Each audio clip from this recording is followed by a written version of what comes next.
از بیرون هیچ عکسی نباشه، هیچ. خالیه. به من بگین که من از الان مرخصی بگیرم. بچه چایی؟ بذار همین الان زنگ بزنم. مرسی مریم جون. دیگه سرسرشه اصلا حالی نمیده. حیات خونه.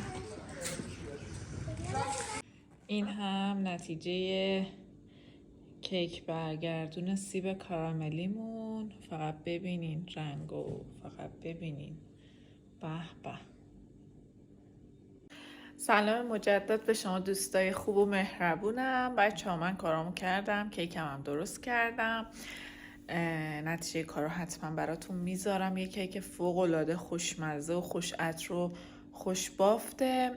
امیدوارم خوشتون بیاد. دیگه امروز قرار بود که با همسایه ها جمع شیم توی حیاط، دور هم باشیم. دیگه این کیک رو پختم که ببرم اونجا با همسایه ها دور هم بخوریم که مزه میده.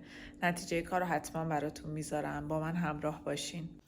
4 عدد تخم مرغ و نصف قاشق چایخوری وانیل، 3 لیوان آرد، 1 قاشق پیگین پودر، 1 لیوان شکر، نصف لیوان شیر، نصف لیوان روغن، 2 عدد سیب و دارچین. 1 لیوان شکر داخل تابه میریزیم، روی حرارت ملایم میذاریم تا ذوب شه.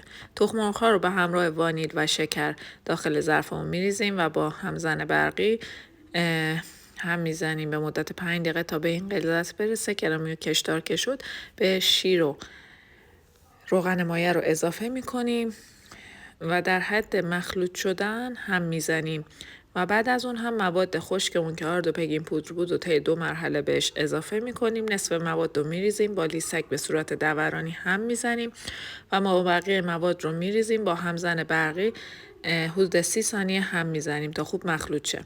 بعد از اون هم شکری که روی تابه بود اگه مشاهده کنین میبینین که کاراملی شده.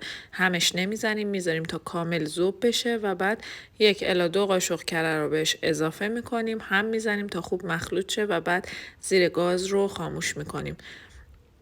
کف قالبمون رو کاغذ روغنی میندازیم، سیبا رو به دلخواه برش میدیم، روش پودر دارچین میریزیم و بعد مواد کاراملیمون رو روش میریزیم روی سیب‌ها و بعد از اون هم مواد کیک رو میریزیم و داخل قالبمون میذاریم و زیر. این هم نتیجه کیک برگردون سیب کاراملیمون. فقط ببینین رنگو، فقط ببینین.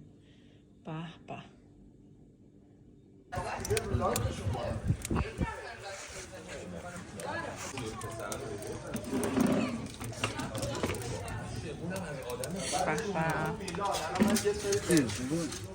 نه از نهار امروز که آقایون زحمت کشیدن. چی میکنی؟ فیلم میگم آقای رجبی. چی میگیری؟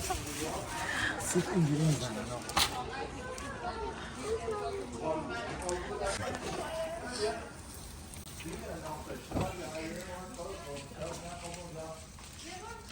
تمام. بچه هم برگردون بهش. حالا اینجاش فرض اینجا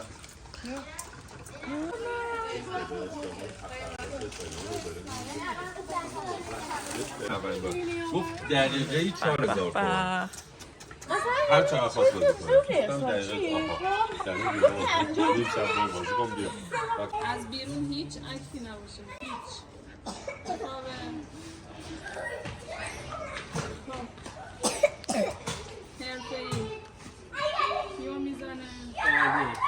دختر قشنگم. وای وای وای وای وای جون چی شد؟ عیبی ندارم، یه دونه دیگه برات کثیف شد دیگه. بچه های حسابی مشغول بازی هن و دارن کیف میکنن. آفتاب رفته، هوا هم سرد شده. خالیه. به من بگین که من از الان مرخصی بگیرم. بچه چایی؟ بذار همین الان زنگ بزنم. مرسی مریم جون. دیگه سرسرشه اصلا حالی نمیده. خب دور همیه ما هم تموم شد، بریم بالا. هوا حسابی سرد شده. پاشو ماما. لطفاً اگر این آموزش رو دوست داشتین لایکش کنین، نظراتتون رو واسم بنویسین، خوشحال میشم. کانالمو سابسکرایب کنین و با من همراه باشین تا یه آموزش دیگه. خدا نگهدار.